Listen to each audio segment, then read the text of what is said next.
पीले दांत वाली बहू। रंजना कभी ब्रश नहीं करती थी। उसे कितनी बार उसके माँ बाप ने डांटा, लेकिन उसका कोई असर उस पर होता ही नहीं था, जिस कारण से उसके दांत पीले पीले हो जाते हैं। शादी के बाद।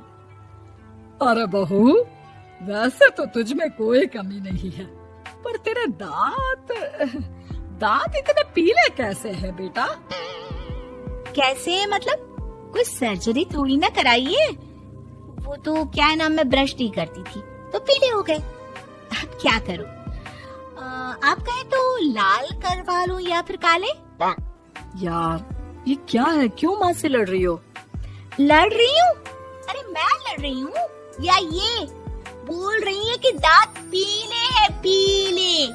अरे तपस्या थोड़ी ना की है इन्हें पीले करने के लिए। बकायदा ब्रश नहीं किया है 20 साल तक, तब जाकर। छी, कैसी बात कर रही हो? ये उस वक्त तो पीले नहीं थे जब हम लोग तुम्हें देखने आए थे। अरे तब साफ करवा लिया होगा डेंटिस्ट के पास जाकर। अब देखो कैसे पीले पीले लग रहे हैं। रंजना सास की तरफ गुस्से से देखती है। फिर शुरू हो गई पीले पीले पीले। अरे पीले तो तब भी थे जब मेरे हाथ का रसगुल्ला उड़ा उड़ा कर खा रही थी और बोल रही थी, लड़की नहीं गुणों का खजाना दे रहे भाई साहब आप।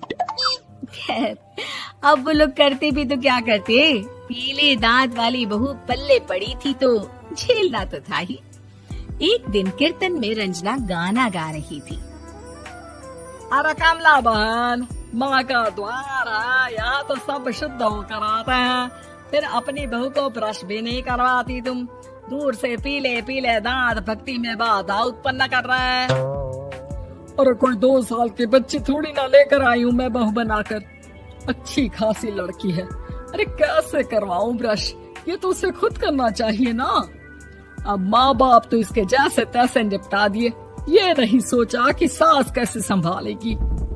सास बहू को लेकर घर आ जाती है, लेकिन सोच लेती है कि अब इसे लेकर कहीं नहीं जाएगी। अगले रोज बहू कहती है, अरे क्या हो गया, मंदिर नहीं जाना क्या? कीर्तन का वक्त हो रहा है। मेरी मधुर वाणी से कान्हा जी जागते हैं और सोते हैं। आप तो जानती है ना उनकी भक्ति में कितना मन लगता है मेरा। वो क्या है ना, तबीयत ठीक नहीं लग रही है मेरी, आराम करूंगी मैं। तबीयत ठीक नहीं लग रही? अभी तो मिथुन के गाने पर नाच रही थी आप, और अब बोल रही है कि तबीयत ठीक नहीं लग रही। अरे भक्ति में मन लगा लो सासू माँ, ऊपर जाना है, क्या मुंह दिखाओगी आप? हाँ? सास को बहू की बात पर गुस्सा आ जाता है। मैं क्या मुंह दिखाऊंगी, इसकी चिंता तो ना कर, समझी?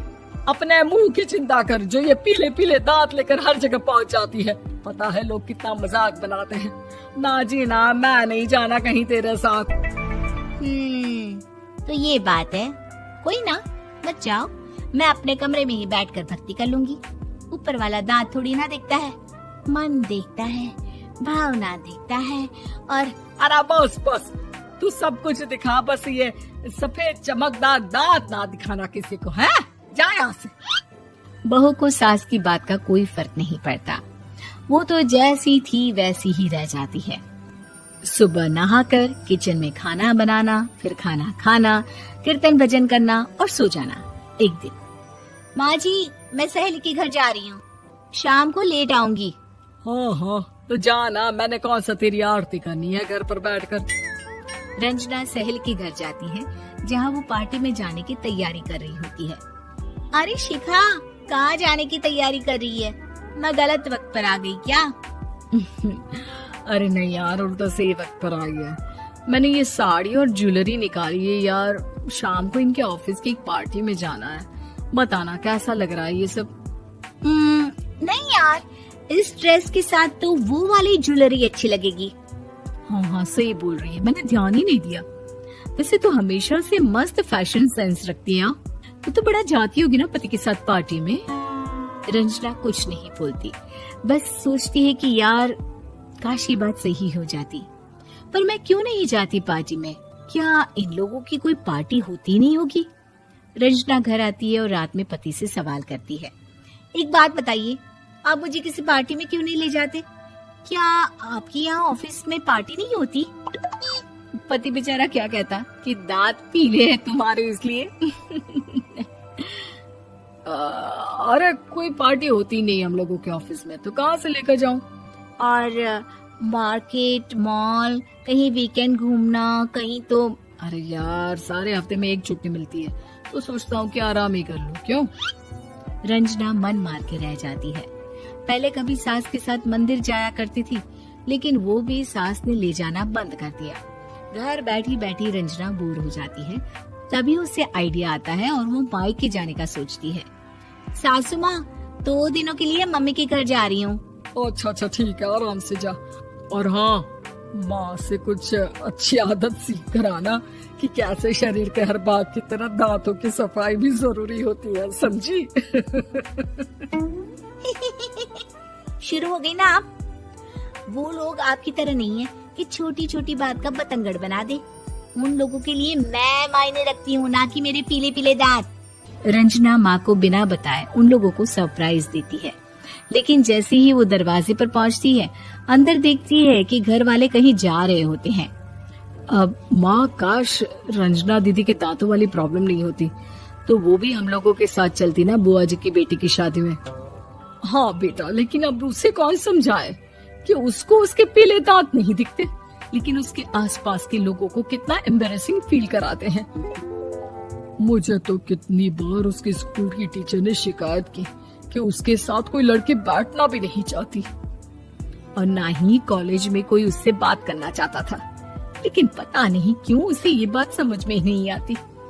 कोई कमी नहीं है उस लड़की में, बस यही कि दांत पीले हैं। वो तो भला हो जीजा जी और उनकी माँ का, जो दीदी को जैसी है वैसे ही रखा हुआ है। रंजना को अपने घर वालों की बात सुनकर बहुत दुख होता है।